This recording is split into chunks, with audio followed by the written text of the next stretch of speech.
Welcome to Displacer Geeks. My name is Brian. And I'm Hudson, and we're two geeks talking about the geek. So today we thought we would talk about different gaming systems that we would like to try out in the future. And Yep, speaking of the future and the background here, one that I would like to try out is Starfinder, only because I have not honestly played a lot of sci-fi role-playing games, and I think it would be fun.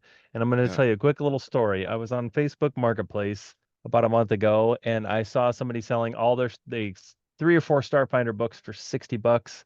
And I know there's a new version coming out. Well, boy, I wish I would have just spent the $60 and got that set. That would have been pretty sweet. That's a heck of a deal. So yeah. I'm sure the version's just fine. So It was fun. It has some very interesting mechanics in it. It's the reason I think they're going away to a new edition is I think they're going to make it more like Pathfinder 2E, which is a step away from the 3.5 Dungeons and Dragons that Pathfinder and gotcha. Starfinder came from. Gotcha. Did you feel like it felt like just playing Pathfinder or D&D, or did it feel sci-fi? It had enough mechanics to gi- give you like the sci-fi feel. Now it would Fun. be like technology is magic slash Star Yeah. Wars sci-fi. It's not going to be like a hard sci-fi like Alien. Gotcha. Okay. So Tell us more about DC 20. I know you're excited. You said the Kickstarter's way more than backed. So why are you so excited about it? I think they just like took the concept of like Dungeons and Dragons and were like, wow, what if we streamlined it and then added some really fun mechanics to it? Hmm, So one that's thing that cool. I kind of notice is your stats are, I think they start at like -1 Hmm. and Okay. then go up to like 4 or 5, maybe. Oh, so that's vastly different than D&D. But it's basically just you're just going off your modifier instead of like Yeah. having like all these crazy like An I have an 18 equals 18. a +4 and that Yeah. type of thing. You have a 4. Yeah. Yep. Interesting. I remember at Gen Con many years ago, 20 some years ago, I was playing a game. I don't remember what system it was. I don't even know if it's still around, but it was fantasy. And the guy was explaining the system to us, new system, and the stats. Your base stat was a 0, and you could have just a -1 or 2 or a +1 or 2. And I just, at that time, I was like, what? That's so bizarre. Like, it was so strange at the time. And Hmm. it was hard to wrap my mind around it back then, but not anymore, Well, I guess. well, to me though, like you don't really use the 18. You use the Yeah. +4. Uh DC 20 doesn't have initiative in the traditional sense. Okay. And I've seen other games do this, so it's not unique to DC 20. But monsters go, players go. And when you really look at D&D, unless somebody is willing to roll multiple initiatives for the bad guys, that's what it breaks down to. Yeah, I think a lot of people do default to just, oh, I'll just have all the monsters go at once. Well, So it it makes eventually will get to that a little bit. Yeah. yeah. Yeah.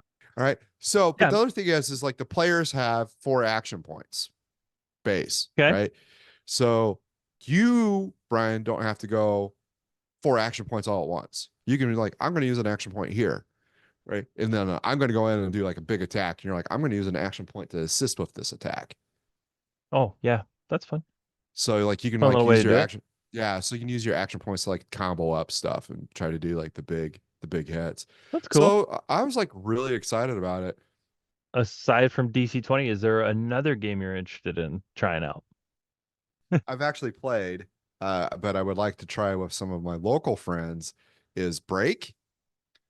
Oh, yeah. Um, You've told me a lot about that one. Yeah. yep, and that's another one where it's like initiative go, like you go, the bad guys go, you go. Um, Nice.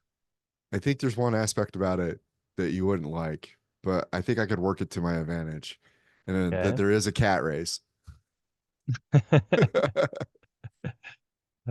Well, I just won't select it. That's all. That's fine, buddy. I'll even let you be mad at him. I don't care. I don't care. I might use it to antagonize you. Never. He would never antagonize me. Ever, ever. I will say the one thing I felt like a break that they missed is that there is a race in the book that isn't a playable race. That's called the Proud Hound. And I'm like, it Yeah, was a dog people. And I'm like, come on. I think there's a way if you go in and like extract that information out of like the rule book to figure out how to make that race, or they might have like a way to go get the resources because they've been doing a lot of like background resources on it. gotcha. There is a game that I absolutely need to try out because there's been so many people talking about it on a lot of the podcasts and YouTube videos I watch. It's been around for quite a while. One of our old local War Machine gaming buddies loved it. Frostgrave. I have to try out Frostgrave, which I know is like miniature based, but it's just all about a frozen wasteland and people going rediscovering areas that are. So Yep. it's kind of like a little dungeon crawl skirmish battle game for the treasure. And that sounds pretty awesome. And they have one, I think, called Space Grave too, where it's just a sci-fi version of it. Yeah, miniatures agnostic game, even though they do provide some miniatures, but that's something I am definitely putting on my list of things to check out. I have a rule book for that, I think. I'd You have to go do? yeah, I'd have to go Oh, double check. huh. I bet you bought it like 10 years ago or something, right? Been out forever.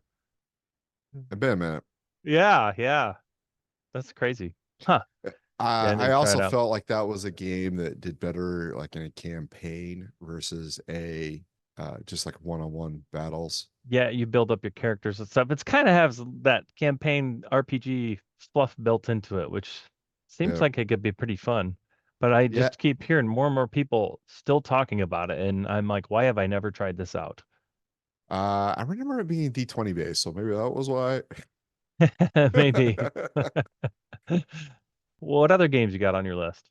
I want to try the new version of D&D. I mean, a lot of people have been Yes. talking about that. I'm curious to try the new mechanics out because I think they're starting to fill in some of the voids that they had. There's too many weapons out there that there's just not a reason to take them.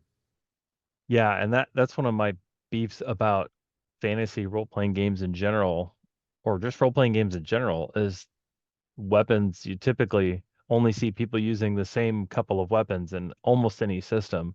Yeah. You know, like, well, of course I'm just going to use the broadsword, or of course I'm just going to use like, why would I take a short sword, or why would I take a flail, or why would I take like it's cool to have. A flail is a good example.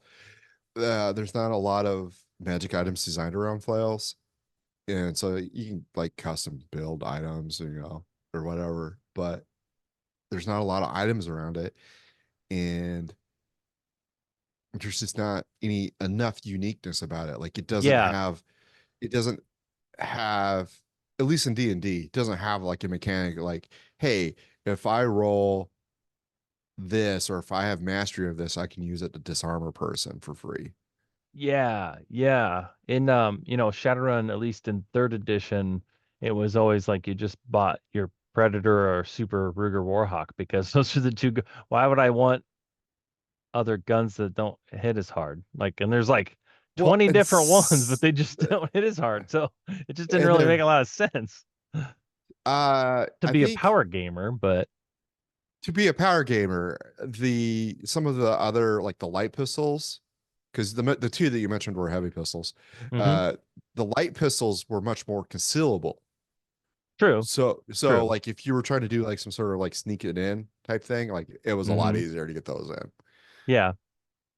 Well, it'd be really cool if the new D&D system did do something to make weapons feel more unique and wanted. And then I would love to see the wording get more streamlined. That'd be sweet.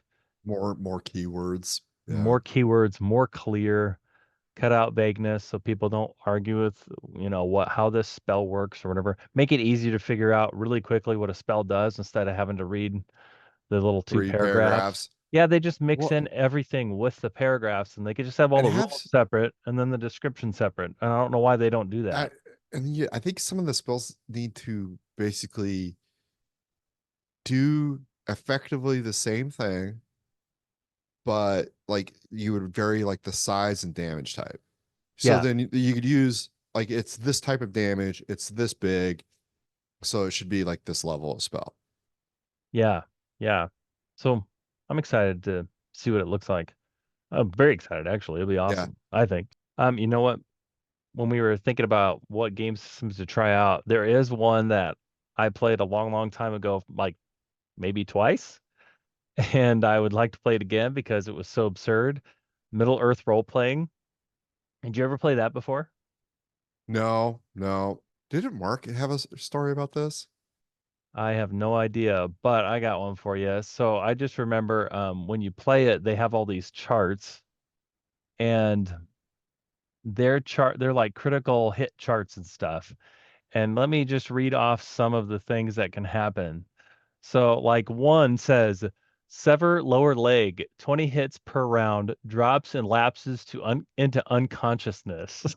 Another one, slash side, down unconscious and dies in 3 rounds due to massive internal organ damage.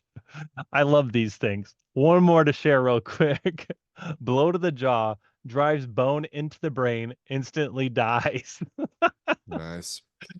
They also had one when I was playing, I critically missed, and I actually stunned the opponent because they died laughing for a round. And I just thought that was awesome.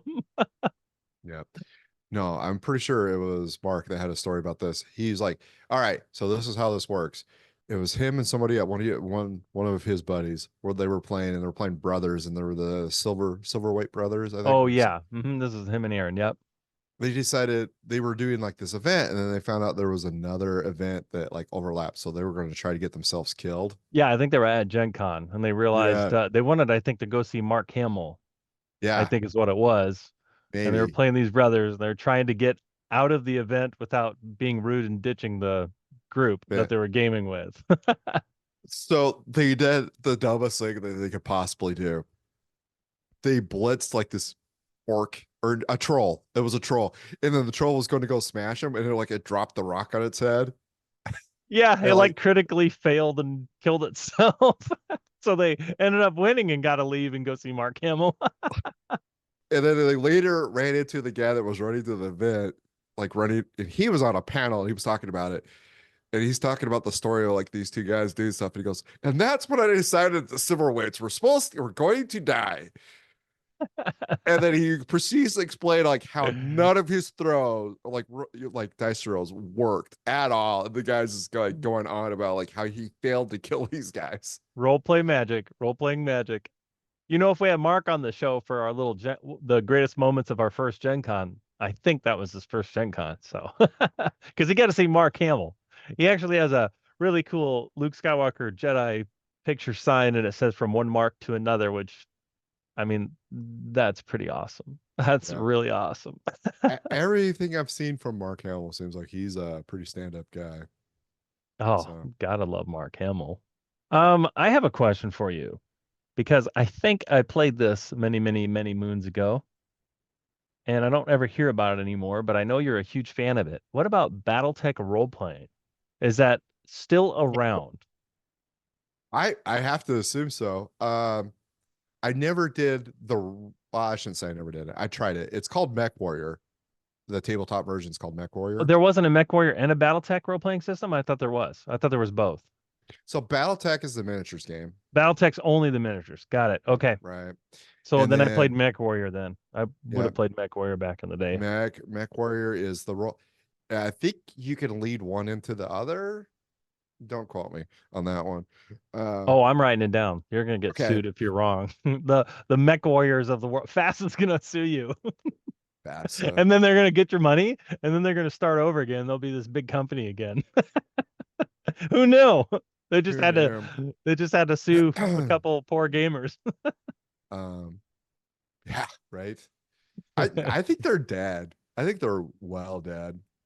There's a I lot of always interesting, forget. a lot of interesting history about BattleTech, and another company is called Harmony Gold. So to kind of go on Wait, in you're a gonna little give us a try. big history lesson right now? Let's not. Let's talk I'm about gonna the try. role playing thing. I'm gonna try to do it in like two minutes here. Okay. So there's BattleTech and Robotech, which were both owned by FASA. When FASA went bankrupt, one group bought the BattleTech IP, and another group, Harmony Gold, bought the Robotech IP. They shared models. It That's was a funny. problem. And No. so recently, Catalyst Games was able to say, hey, these models were also part of the Battle Pack IP and actually start using them again. And which is part of the resurgence of the Battletech that we've seen recently. Nice. That being said, Well, um, first off, I think you said Battle Peck at one point, which sounds awesome. we're gonna Ugh. die. Robots with very big pecs. I was just thinking of like two sweaty dudes like trying to like outflex each other. We're guys are being invaded. Oh no, is it the battle techs? No, it's the battle packs. Oh. God dang it! I don't have the muscles for this. All right. So, um, would you be interested? We should probably do an RPG of Mech Warrior at some point, don't you think? Yeah, we should try it.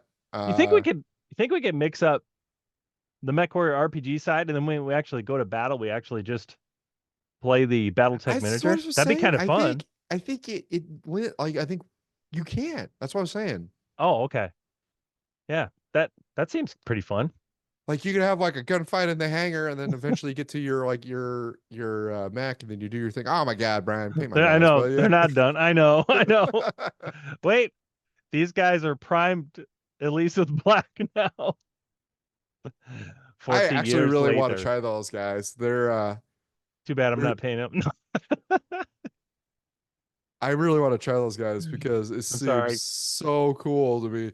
It's these little dudes in these power suits running around trying to fight like 100 ton like machines. Also, real world, I don't think they have the battle mechs way enough, but that's a different discussion. All right. All right. You know, one other thing that I would like to try out sometime. I don't know how I'd figure it out, but Lords of Waterdeep's like my favorite board game of all time, possibly one, I mean, it's top 5 favorite games of all time in anything. I think it'd be really fun to run a D&D campaign based around Waterdeep and then somehow stop, play the board game with the group and have that impact the campaign. And then you play a while, you do another board game, and like that constantly shifts things going on in the campaign. I think that'd be interesting. Now, everybody that in my gaming group would have to like the board game. Otherwise, that would be like miserable for them. But I think it'd be fun. I don't know. Wait, is Mark gonna play the board game with us? I mean, he's part of our gaming group typically, yeah, So okay, I'm fine with this strategy then. Okay, because because you know how to I beat have us. I know how to beat you two because you guys cannot help but like go after each other. There could be like there could be two people, and it's like, oh, maybe slightly be advantageous to take me out. No, Mark's gonna go for Brian, and Brian's gonna go Uh-huh. for Mark. Like it, without fail. The only time I ever won Waterdeep was just I just let those two fight it out. Yeah. Mandatory, mandatory, mandatory. Hey, Hudson, what are you up to? Nothing? All right. I'm going to give Mark a mandatory. It's my own business over here, buddy. You funny. Well, other games, other games. Honestly, I am so excited about trying out just things that are super unique. I would like to play one with a card mechanic instead of dice. I think that'd be super fun. I am trying to, I go back and forth with it all the time, but I am trying to convert Shadowrun third edition into like a D6 fantasy system because I love D6s so much. And I love the risk management of Shadowrun third edition a lot. So I think that'd be super fun. But yeah, you got anything else? No, no. Well, cool. Thanks for joining us today. Please like and subscribe. We have cool t-shirts. They're not for sale or anything, but I had to show off that t-shirt there. I mean, it's kind of fun. My t-shirt's cool, but it's not that one. Okay. All right. I forgive you, I guess. Ah, ah, T-shirt fail. You rolled a one on t-shirt. showing your shirt. Yeah, actually, it's a D20. It has a one, and it says hard no at the bottom. That is very much a you shirt. Hard no. Yep. Hard no. Hard no. All right. All Well, hey, right. thank you very much for watching. I hope everybody has a great rest of their day. Thanks. Yep. Talk to you later.